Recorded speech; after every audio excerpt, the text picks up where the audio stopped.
Bienvenue dans la saison 2 de mon podcast L'enthousiasme par les mots. Je suis Frédéric Mercier, coach de vie et professionnel, j'habite à Lyon. Cette saison est une plongée au cœur des séances par des partages ou des témoignages en lien avec des thématiques rencontrées régulièrement.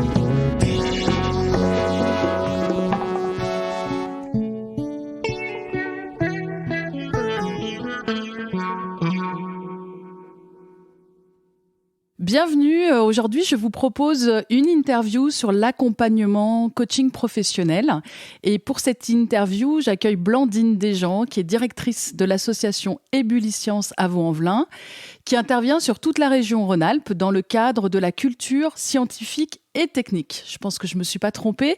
Est-ce que tu peux peut-être pour débuter me présenter un peu plus rapidement ce que fait Ébulliscience ? Oui, Ébulliscience, c'est une association, comme tu l'as dit, qui existe depuis 25 ans maintenant. Et l'idée, c'est vraiment de faire aimer les sciences. C'est un peu un challenge, c'est que de proposer au public de pratiquer des sciences, d'être des chercheurs et des chercheuses, et de prendre plaisir à faire des sciences. Alors, ça peut être les sciences pour les sciences et techniques, mais c'est aussi parce que la démarche qu'on utilise en sciences, qui est la démarche d'investigation, c'est vraiment ce qui permet de développer en fait l'esprit critique. Et donc, c'est une démarche qui est applicable dans tous les champs de la vie, tous les jours. Alors, c'est marrant, je vois déjà un lien entre l'activité d'Ébulliscience et le coaching, puisque il y a un mot qui vient de me percuter, c'est celui de cette recherche, de questionnement quelque part, que l'on fait aussi en accompagnement. On va en parler ensemble. Tu vas peut-être, par ton témoignage, pouvoir expliquer un petit peu plus comment tu as vécu ce questionnement qu'on a pu avoir ensemble dans ton accompagnement coaching.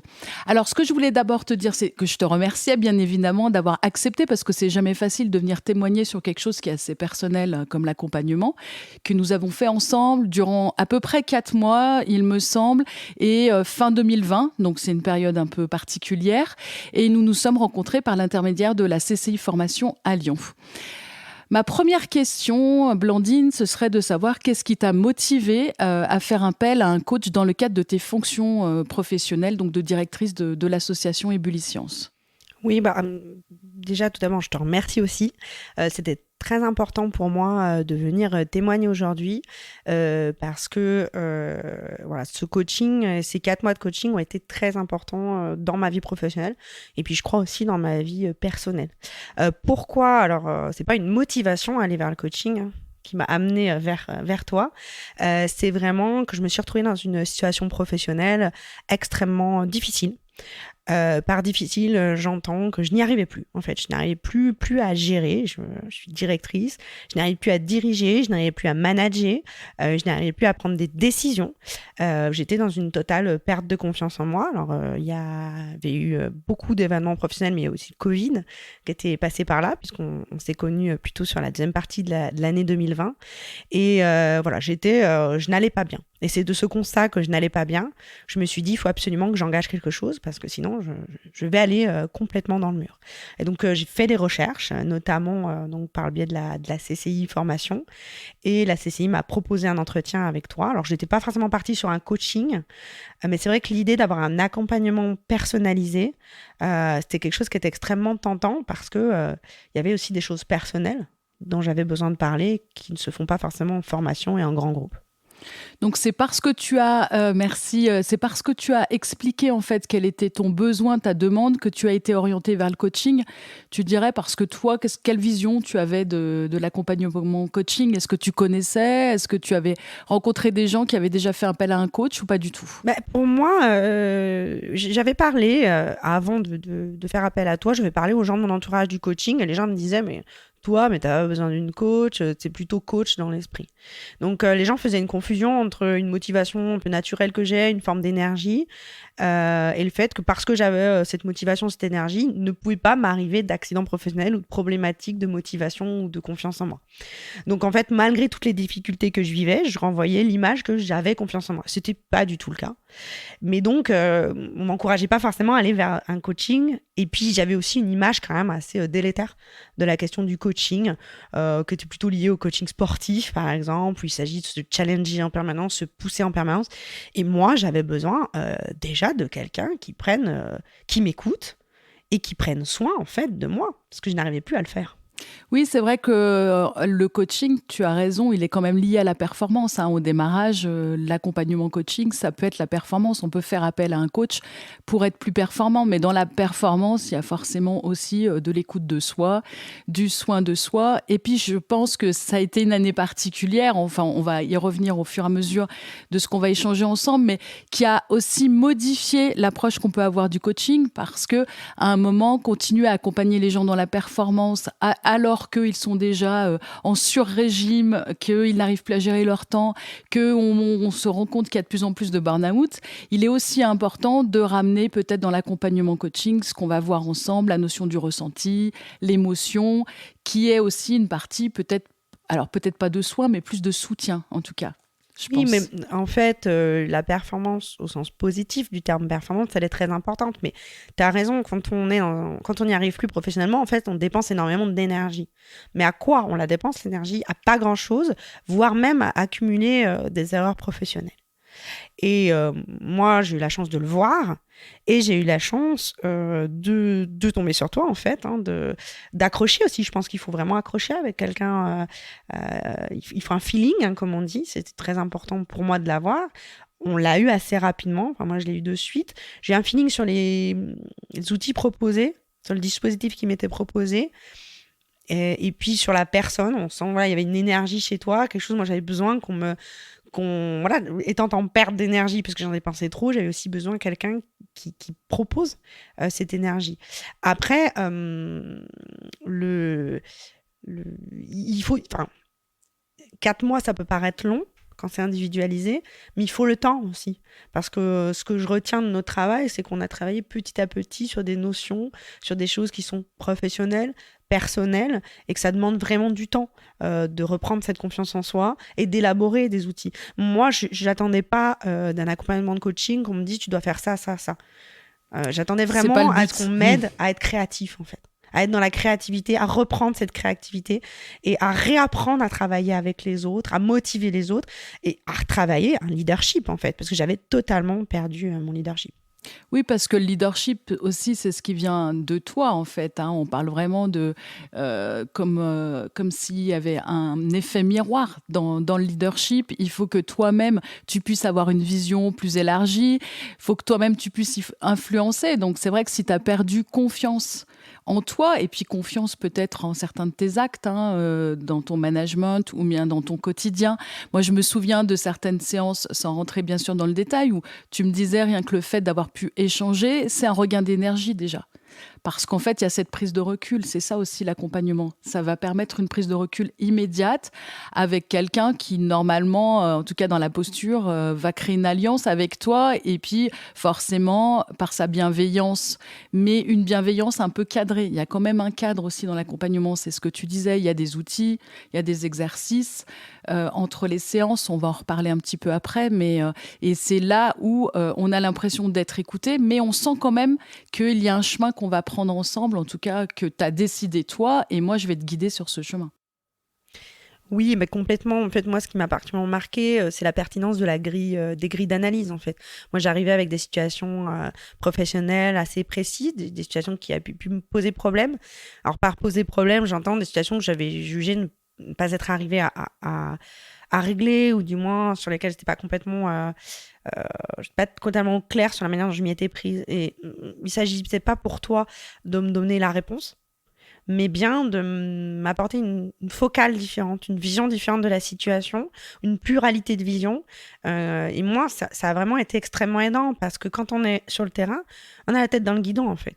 Et donc l'importance, le coaching, hop, il nous permet, on prend du recul, et d'un coup, on recale avec une vision beaucoup plus globale, et la complexité des situations, et plein de solutions qui s'offrent à nous qu'on ne voit pas quand on est dedans.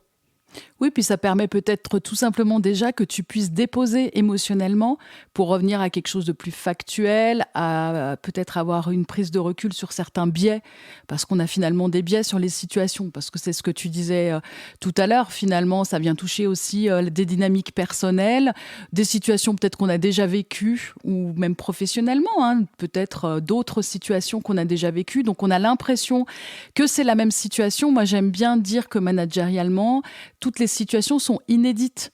Donc le fait de repartir à chaque fois sur une situation, c'est prendre conscience de ça. C'est-à-dire on n'apprend pas à gérer la situation, on apprend à avoir de l'autonomie face à la situation pour la décortiquer. Et on décortiquait ensemble qu'est-ce qui est de l'ordre du factuel, qu'est-ce qui est vérifiable, qu'est-ce qui est plutôt une croyance, un biais. Et ça, c'est très difficile. De toute façon, le but de la croyance, c'est de faire un filtre à la réalité. Donc, tu peux difficilement seul, en tout cas, faire ce travail-là, ou en tout cas, ça demande de beaucoup se questionner. Mais c'est exactement ça. Et ce qui nous fait souvent sourire avec mes collaborateurs, collaboratrices, c'est que au public que nous accueillons, pour lesquels nous intervenons, on passe notre temps à dire... En fait, la démarche d'investigation, c'est exactement ce que tu viens de dire. C'est-à-dire réussir à observer au mieux une situation, en tirer des hypothèses qui peuvent être multiples, et puis vérifier par la pratique si nos hypothèses se valident ou s'invalident. Et autant on arrive à l'amener au public, mais souvent, quand on travaille, parce que, par exemple, si on prend le management, la matière, c'est l'humain, en fait. Mais il y a une nécessité absolue d'affiner notre regard, de regarder, d'observer avec le plus de complexité possible, et puis d'essayer d'envisager le plus d'hypothèses possible pour essayer de trouver les solutions les plus adaptées. Et ça, je redis, quand on est dedans, en fait, parce qu'il y a quand même quelque chose aussi, s'il y a quelque chose que ça m'a apporté aussi, c'est m'apprendre à mieux gérer l'affect aussi, que ça génère de travailler de l'humain, en fait, tout simplement. Ça prend énormément d'énergie, affectivement parlant.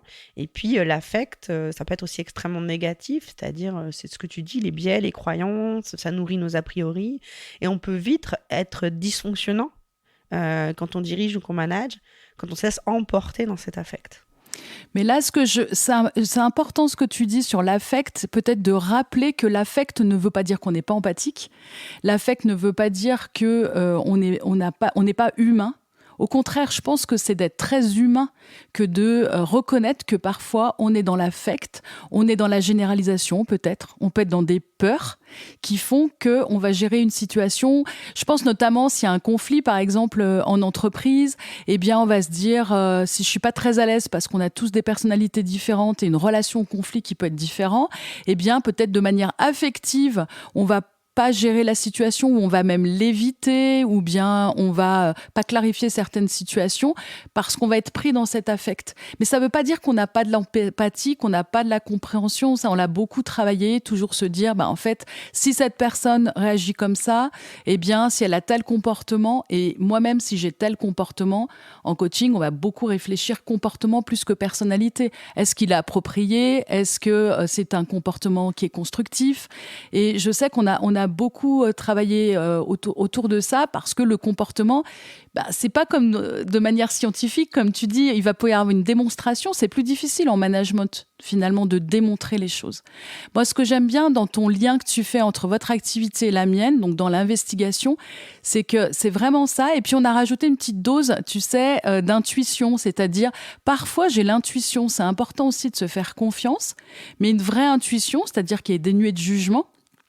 J'ai l'intuition qu'il faut que je gère cette situation de cette manière-là, on va dire managériale ou en communication, même en prise de parole éventuellement. Et puis ensuite, de vérifier cette intuition. Ça, moi, j'aime bien, c'est Mintzberg qui dit « Il faut d'abord avoir un management intuitif et ensuite vérifier par du rationnel un management plus rationnel. » Et je trouve que dans l'accompagnement, c'est ce qu'on essaye d'avoir quand je vais passer par le questionnement avec toi, finalement, et après te donner l'autonomie, parce que tu sais le faire, en fait. C'est pas que tu sais pas le faire. L'intuition, pour moi, c'est exactement... faire confiance à son intuition, c'est se dire il y a d'abord des hypothèses qui sont plus probables que d'autres. Donc moi, l'intuition, c'est l'hypothèse. Mais on ne peut pas juste faire une hypothèse et puis on s'en arrête là. C'est qu'effectivement, il faut vérifier nos hypothèses. Et c'est vrai que quand on est dans un... Enfin, voilà, moi, c'est ce que j'ai vécu en tout cas. Quand on est dans un très grand déficit de confiance, notamment professionnel, on n'arrive plus. On n'a plus d'intuition en fait. On n'écoute plus. Oui, on ne c'est ça. s'écoute plus en fait. Et c'est un vrai problème professionnellement parce que c'est comme si on tirait un trait sur des dizaines d'années d'expérience professionnelle qui nous ont forcément apporté quelque chose. Et en fait, on n'arrive plus à regarder derrière, ou on regarde que derrière en disant c'est fini, comme si on n'en avait rien tiré. Et pour moi, le coaching, c'est aussi à un moment donné la possibilité pour une personne de regarder avec bienveillance son parcours professionnel et d'arriver à en retirer les éléments fondateurs importants et qui servent pour l'actuel et pour le futur professionnel. Et ça, c'est quand même assez central. Moi, je l'ai vécu en tout cas comme ça. Mais de toute façon, l'intuition, c'est l'ensemble de tes expériences aussi. Donc, si tu n'arrives plus à y accéder, ça, c'est intéressant quand tu expliques que tu n'arrives plus à accéder à quelque chose qui était facile peut-être pour toi. Et c'est là-dessus, on va beaucoup retravailler, on va revisiter, on va faire aussi des hypothèses qui permettent peut-être de changer un peu l'histoire, ou en tout cas son regard ou son prisme sur l'histoire, ou même sur ta vie personnelle, peu importe, qui va permettre de pouvoir réactiver ce que tu arrivais plus à accéder, parce que c'est pas normal, il n'y a pas quelqu'un qui accède à tout et puis quelqu'un qui n'accède plus du jour au lendemain. C'est bien qu'il s'est passé quelque chose, et souvent c'est quand même en lien, en tout cas, soit avec l'émotion, soit avec des besoins non exprimés. C'est-à-dire qu'on se rend compte aussi parfois en entreprise qu'il y a des personnes qui ont voulu toujours garder l'harmonie, justement peut-être faire preuve d'empathie, c'est très bien, mais peut-être de trop d'empathie à un moment qui empêche finalement de répondre à ses propres besoins. Et c'est de faire un petit peu le ménage dans tout ça, je dirais. Moi, c'est ce qui me vient là. Ce qui m'intéresse aussi, c'est finalement, tu venais de quel parcours? On n'en a pas parlé depuis tout à l'heure. Tu viens de quelle formation, et est-ce que tu avais été formé, alors on va dire au management, mais même à la communication, au leadership, toutes ces questions-là, est-ce que tu connaissais avant d'être Alors, moi, j'ai un directrice? parcours très universitaire en réalité. Parcours universitaire que j'ai repris d'ailleurs à un moment donné de ma vie. J'ai alterné formation et travail, mais la question vraiment de diriger et de manager, non, je n'ai jamais eu de j'ai jamais eu de formation universitaire ou autre, et d'ailleurs là-dessus. Et c'est vraiment, je me suis retrouvée dedans, quoi. Si ce n'est du jour au lendemain, quasiment, je me suis retrouvée à devoir diriger, à devoir manager, donc à apprendre vraiment de manière empirique, vraiment sur le terrain. Et c'est intéressant. Moi, je pense qu'on apprend énormément de manière empirique, mais il faut des outils quand même d'évaluation, d'auto-évaluation, pour ne pas se retrouver dans ma situation. Je pense que j'ai quand même manqué d'accompagnement, de soutien formatif pendant toutes ces années qui ne m'ont pas permis, enfin en tout cas qui m'ont amené dans une situation qui pouvait être difficile pour moi professionnellement. Oui, donc tu es d'accord avec cette idée qu'il faut toujours se former en fait en tant que manager, même si on a beaucoup d'expérience. Bon, parfois on me dit oui, mais mon manager, il a 20 ans d'expérience, ou mon directeur, il a beaucoup d'expérience, donc c'est lui qui sait. Je dis, bon, bien sûr qu'il y a la notion de l'expérience, mais on peut aussi avoir mal fait pendant 20 ans ou 30 ans si on n'a jamais été évalué, comme tu dis, si on n'a pas analysé ses pratiques. Enfin, moi, je sais que je prône beaucoup l'analyse de la pratique ou le co-développement, qui va permettre aussi de repartir sur les situations, peut-être pour se dire que les solutions étaient les bonnes, mais peut-être de faire émerger un nouveau besoin de compétences. Se former, nous en tant que coach par exemple, on a une obligation, et formateur, une obligation à se former, mais au-delà de l'obligation, ça me paraît évident, et à chaque fois qu'on va se former, on va tester les outils sur nous-mêmes, et je pense que c'est important aussi en tant que manager de pouvoir tester des nouveaux outils, des nouvelles méthodes. Ça ramène toujours à une forme de cadre en fait. C'est-à-dire qu'il existe peut-être un outil face à la situation que j'ai rencontrée qui va m'aider à être plus confortable, que ça sera peut-être moins dans la force, ça sera peut-être plus facile. Un cadre qui en plus est bienveillant, parce que c'est pas comme si venant d'un milieu universitaire, la question de l'évaluation, elle est permanente, mais c'est une évaluation scolaire classique. Et puis je pense, je sais pas si c'est propre à la France, mais que quand on parle d'évaluation, c'est assez strict, assez sévère et pas très bienveillant, et ça se base exclusivement sur les résultats. Et moi, ce qui m'a intéressé, c'est de se dire, on peut avoir une évaluation de soi-même et avoir une évaluation par quelqu'un d'autre qui soit une évaluation qui soit bienveillante. Alors bienveillante, qu'est-ce que j'entends par là? C'est pas empathique totale, béni oui oui, c'est pas ça la question. C'est d'arrêter d'abord regarder le résultat, mais c'est bien regarder le chemin. Et moi, c'est ça qui m'intéresse. Parce Oui, et les peut... ressources. Les ressources. C'est vraiment, vraiment ça qui, pour moi, qui est au cœur. C'est-à-dire arrêter de se flageller, quoi. Et arriver à regarder ce qu'on a fait. Et on a fait une expérience qui n'était pas forcément positive. Qu'est-ce qu'on en tire? Et comment la prochaine fois, ça va nous servir à mieux gérer les situations. Et est-ce que dans l'accompagnement, donc qui a duré 4 mois, donc je me souviens plus, entre 8-10 séances peut-être, est-ce qu'il y a eu des moments plus difficiles que d'autres dans l'accompagnement? Est-ce que tu dirais qu'il y a eu des phases? Le début.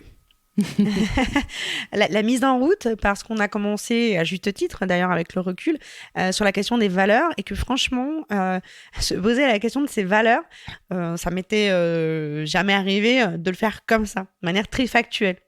C'est quoi tes valeurs? Ça interroge, les mots ont toujours des significations, ils ont pas tous, le même mot va pas forcément avoir la même signification pour tout le monde, donc ça demande vraiment de faire un glossaire en fait, de travailler son propre glossaire, et c'est pas si évident. Voilà, j'imagine que si on va dans la rue, on dit à une personne, cite-moi tes 3 valeurs principales, les gens vont pas forcément les nommer comme ça. Mais ce travail que ça m'a demandé de me poser la question de qu'est-ce qui était intrinsèquement important pour moi, professionnellement, mais aussi personnellement, ça a l'air de rien, mais c'est un travail qui a été très important, et c'est un travail qui a été très engageant, en fait, pour moi. C'est-à-dire, à partir de là,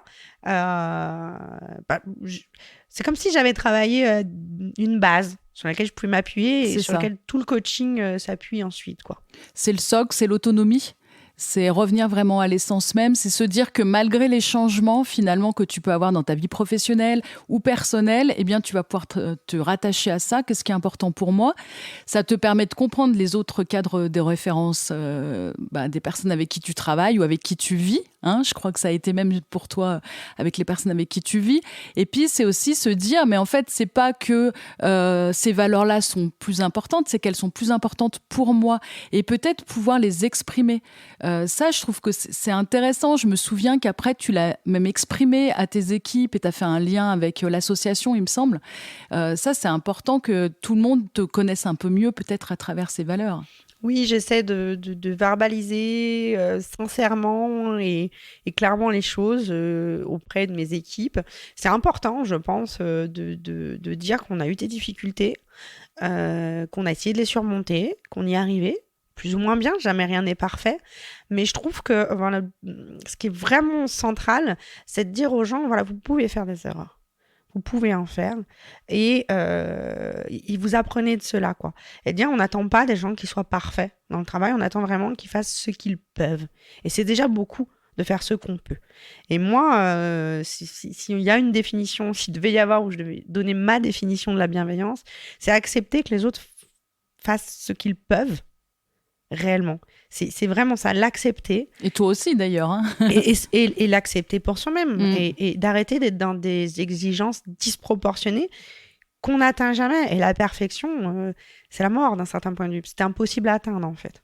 Mais je trouve que c'est un peu des fois le débordement des valeurs, c'est que quand on fait ce travail-là, après, certaines personnes, parce qu'on les a affirmées haut et fort, ou en tout cas qu'on les a peut-être pas, en tout cas exprimées, ça voudrait dire qu'on va être tout le temps parfaitement en accord avec ces valeurs. Ce qui est important, c'est que c'est un travail de tous les jours d'être en accord avec ces valeurs.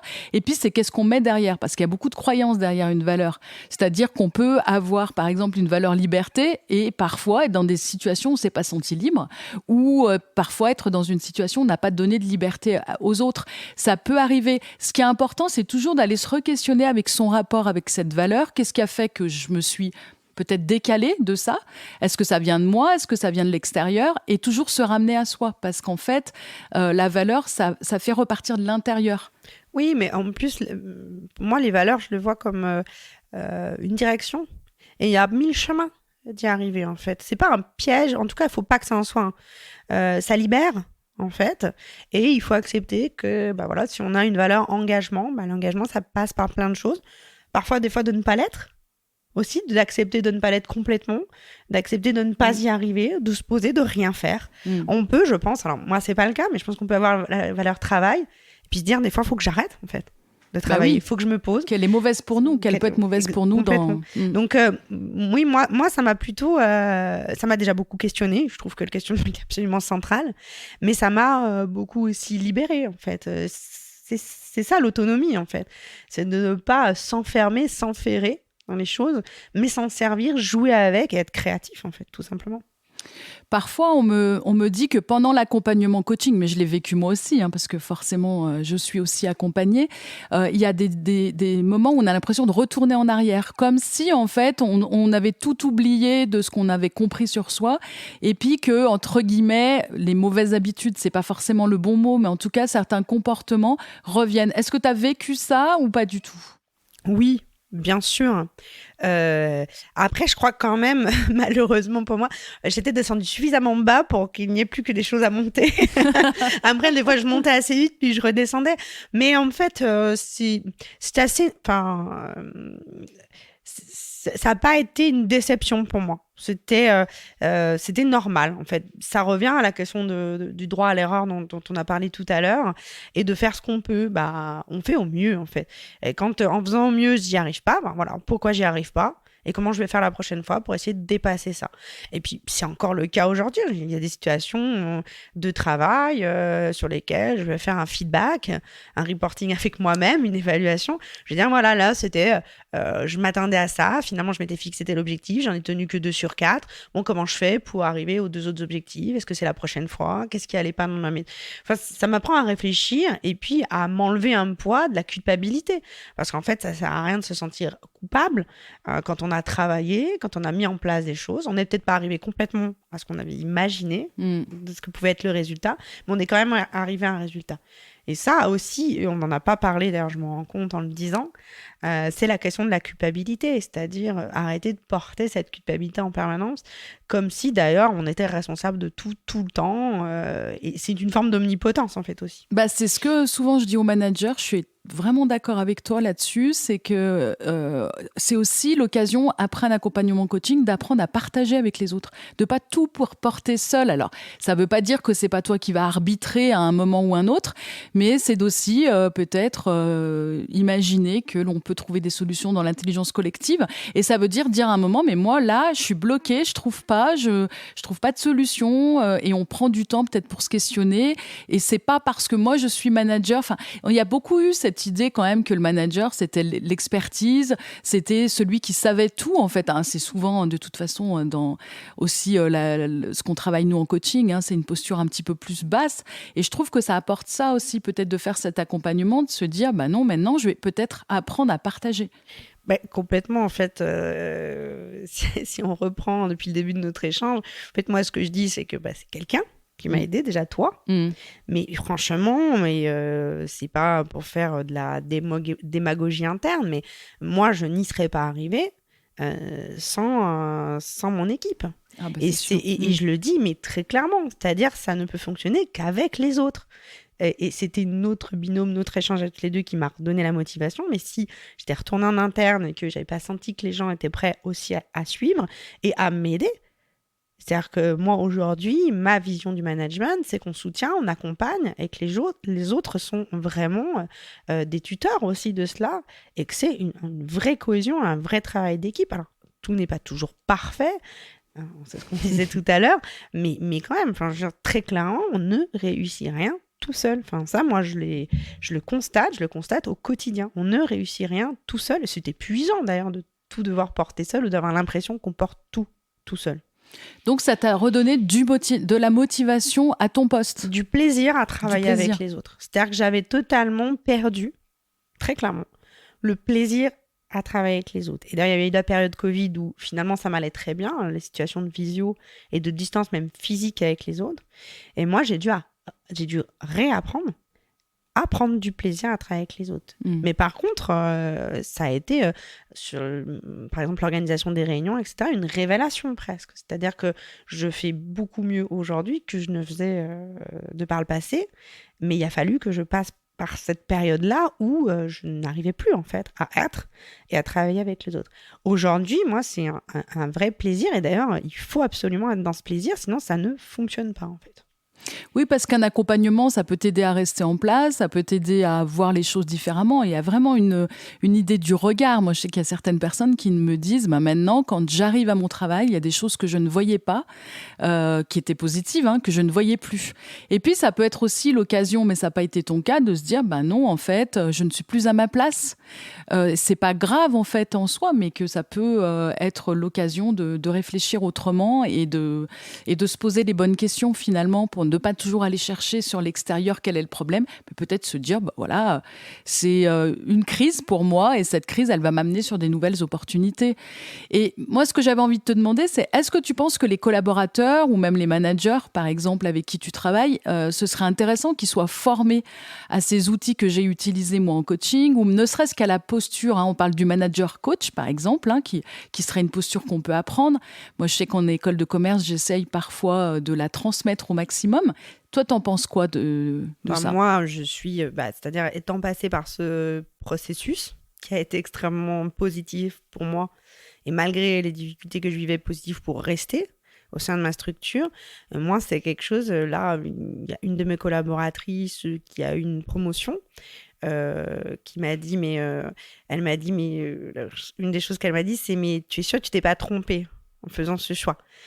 Et moi, mon premier réflexe, c'était de lui dire, mais est-ce qu'un accompagnement, un coaching, en lui expliquant ce que c'est, comment je l'avais vécu moi, en expliquant que j'étais, moi, passée par ce processus-là. Et c'est ce qui va se passer pour elle. C'est-à-dire, et moi, mon réflexe, c'était de me dire, ne pas attendre que quelqu'un soit en difficulté professionnelle pour proposer un accompagnement. Et moi, c'est vraiment quelque chose que j'aimerais dire à tout le monde. Voilà, on peut trouver soi-même les outils, on peut se faire une évaluation, mais quand on commence à se dire c'est pas ma place, ils se sont trompés, j'y arrive plus du tout, je suis pas la bonne personne, en gros, le fameux syndrome de l'imposteur, c'est qu'il y a un souci, et si on peut se faire accompagner, il faut se faire accompagner. Moi, j'ai trop attendu. Et moi, je souhaite à mes collaborateurs et collaboratrices, dans la mesure des moyens dont on dispose aussi, parce que se faire accompagner, ça demande du temps et bien sûr de l'argent. Mais ce que j'essaye de faire, c'est de le proposer pour qu'il y ait une vraie plus-value dans le cadre du travail et pas que ça vienne être un pansement à un moment donné parce que ça va mal, quoi. Oui, et puis ce que je te disais par rapport à former, c'est aussi former les gens à savoir peut-être mieux questionner, à savoir utiliser certaines techniques de communication qu'ils n'ont pas forcément apprises. Ça peut être aussi ça, c'est pas forcément que se faire accompagner, mais c'est savoir aussi soi-même utiliser les outils quand on doit travailler sur un projet, par exemple, ensemble, ou bien mettre en place de la cohésion, comment ça fonctionne et que les outils peuvent être utilisés par tout le monde, finalement. Complètement, c'est ce qu'on a fait sur les dernières années au sein d'Abilis Science, que ce soit des formations à la gestion du temps, au management, etc. Ça passe pas que par du coaching ou du suivi individualisé, c'est aussi de la formation. Oui, c'est outiller, nourrir les gens, en fait, essentiellement, et c'est important. Et justement, quand ça va bien, pour garder la motivation. Alors là, on est 2023, donc il s'est passé un petit peu de temps. Qu'est-ce que tu pourrais dire on est sur les dernières questions de notre interview. Qu'est-ce que tu as remarqué comme changement personnel et professionnel, mais peut-être même surtout personnel, à l'issue du coaching? Si tu devais me résumer un petit peu le plus grand changement que tu as ressenti à l'issue de ce coaching. Reprise de confiance en moi. Oui. Assumer mes décisions. Parce que je suis pas que manager, je suis dirigeante. Et diriger, c'est aussi piloter une stratégie globale, politique du conseil d'administration. Donc, c'est assumer de mes décisions, les assumer auprès du conseil d'administration, les assumer aussi auprès de l'équipe.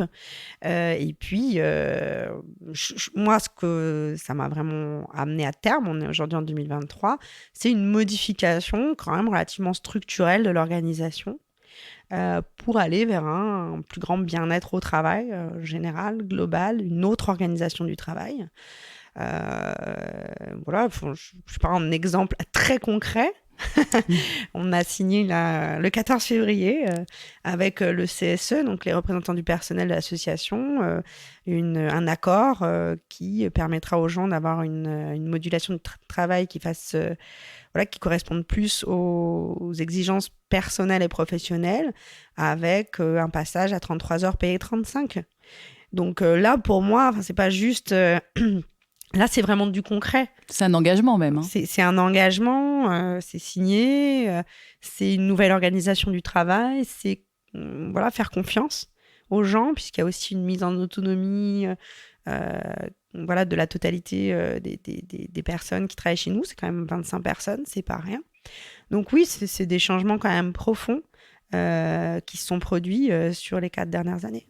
C'est ce que aussi peut-être la crise sanitaire a apporté, hein. C'est-à-dire que finalement, moi je me rendais compte qu'avant la crise sanitaire, il était difficile de faire comprendre que le télétravail ou bien la modulation ou l'autonomie pouvait être une solution de remotivation même, hein. Et puis finalement de voir que ça fonctionne et que même c'est ce qu'on appelle vraiment l'équilibre, hein, une recherche d'équilibre, et qu'une association finalement comme la vôtre, elle peut mettre en place ce type d'organisation. Je trouve ça quand même incroyable et je vous souhaite que ça se passe au mieux et j'imagine que ça a été peut-être une révolution, enfin j'en sais rien, je sais pas. En partie, mais disons que finalement moi je me suis rendu compte que des choses que je n'aurais pas assumées, pas défendues avant, là en les défendant, il y avait une vraie écoute derrière, aussi bien de mon conseil d'administration qu'en interne, et en fait ça révèle aussi des choses dans tous les sens du terme, c'est vraiment un révélateur. Donc tu as certainement su le dire aussi.